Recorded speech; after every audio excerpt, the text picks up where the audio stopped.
Halo semuanya, selamat datang di Echoes of Alidio. Nah, jadi di podcast hari ini kita tuh bakal membahas segala hal tentang teknologi, inovasi, dan bagaimana teknologi itu berpengaruh dalam kehidupan kita sehari-hari.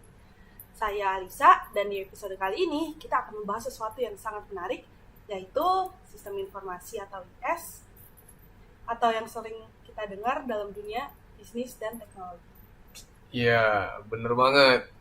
Nama saya Dio, dan kita akan membahas segala hal yang berhubungan dengan sistem informasi.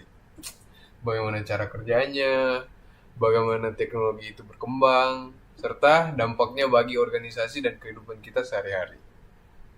Nah, kalian nih pernah nggak sih mendengar istilah sistem informasi atau IS? Nah, kebanyakan orang tuh mungkin anggapnya tuh sesuatu yang rumit tuh, yang penuh dengan data, perangkat teknologi yang canggih. Tapi sebenarnya IS tuh ada di mana-mana. Benar sekali. Sistem informasi adalah bagian yang tak terpisahkan dari kehidupan kita, meskipun kadang kita tidak menyadarinya. Mulai dari aplikasi perbankan yang kamu pakai setiap hari, hingga alat analisis yang digunakan oleh perusahaan untuk menentukan strategi mereka. Semua itu adalah bagian dari IS. Jadi tanpa kita sadari, IS tuh udah menjadi elemen penting yang mendukung kegiatan kita sehari-hari. Nah, dalam episode kali ini nih, kita akan menggali lebih dalam tentang apa itu IS, bagaimana ia bekerja dalam organisasi, dan apa saja sih komponen-komponen yang ada di dalamnya. Oke.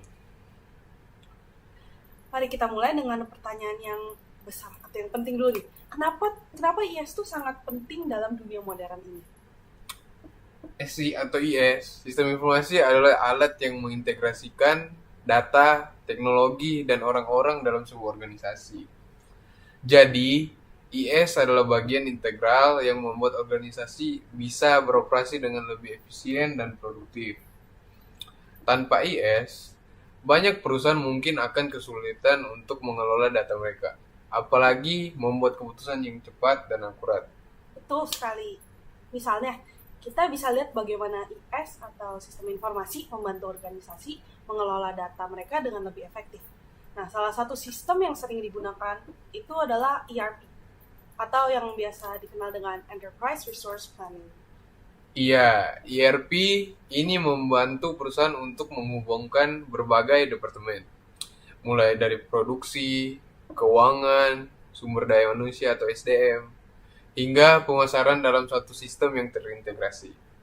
Dengan begitu, informasi yang dibutuhkan bisa lebih cepat didapatkan dan diproses, yang otomatis membuat perusahaan lebih efisien dan menjalankan operasional mereka. Selain itu, ada juga penggunaan alat analisis data real-time yang memungkinkan pengambilan keputusan lebih cepat dan lebih tepat sasaran. Misalnya nih, di sektor retail, perusahaan dapat mengetahui preferensi pelanggan mereka secara langsung dan menyesuaikan strategi pemasaran mereka. Dan IS juga memberi perusahaan keunggulan kompetitif yang penting. Misalnya nih, sistem CRM atau Customer Relationship Management. Dengan menggunakan CRM, perusahaan bisa mengetahui lebih dalam mengenai preferensi pelanggan dan membangun hubungan yang lebih baik dengan mereka. Iya, CRM ini membantu perusahaan untuk lebih memahami kebutuhan dan keinginan pelanggan. Bahkan bisa membantu dalam personalisasi pengalaman pelanggan agar lebih memuaskan. Nah, ini nih benar-benar memberikan keunggulan yang sangat besar bagi perusahaan yang ingin bertahan dan berkembang di pasar yang kompetitif. Jadi, bayangkan kalau kita punya perusahaan dan kita bisa tahu apa yang pelanggan kita inginkan. Bahkan sebelum mereka tahu. Serem juga ya. Tapi itulah kekuatan teknologi. Bener banget. Tapi itu yang membuat perusahaan bisa menjadi lebih relevan dan responsif terhadap kebutuhan pasar. Dan yang lebih penting, itu membantu mereka tetap ada di puncak, bahkan di tengah persaingan yang sangat ketat.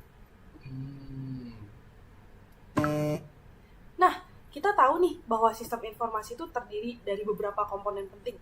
Yang pertama tentu saja adalah perangkat keras atau hardware. Pernah dengar dong? Betul.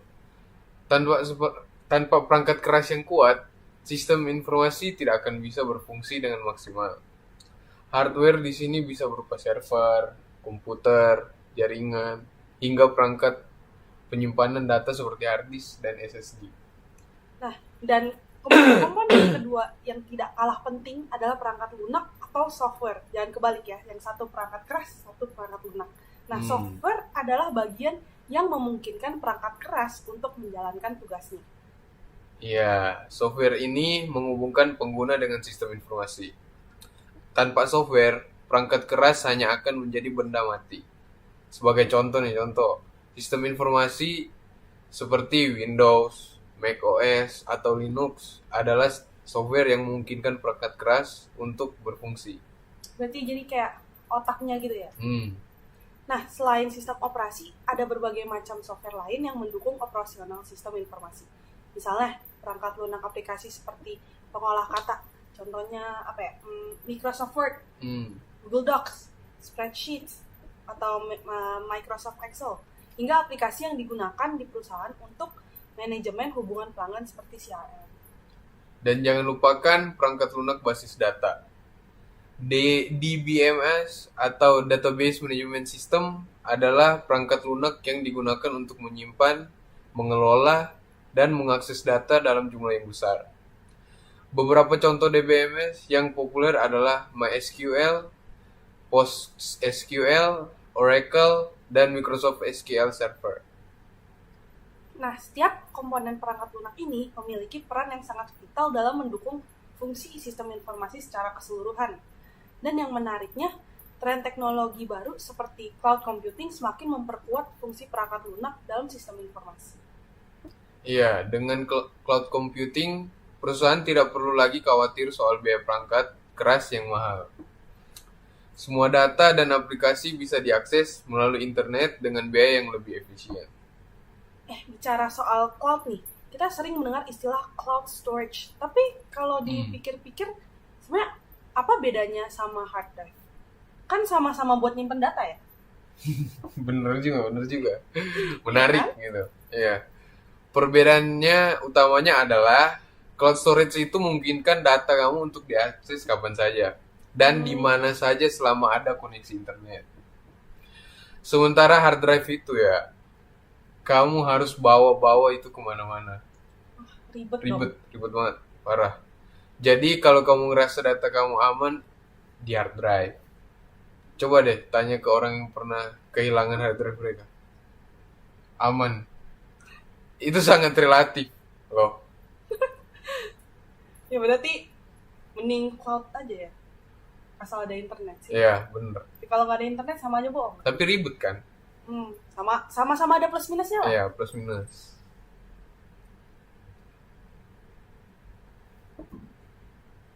Selain cloud computing, ada juga loh beberapa tren teknologi baru yang sedang berkembang pesat dalam dunia sistem informasi.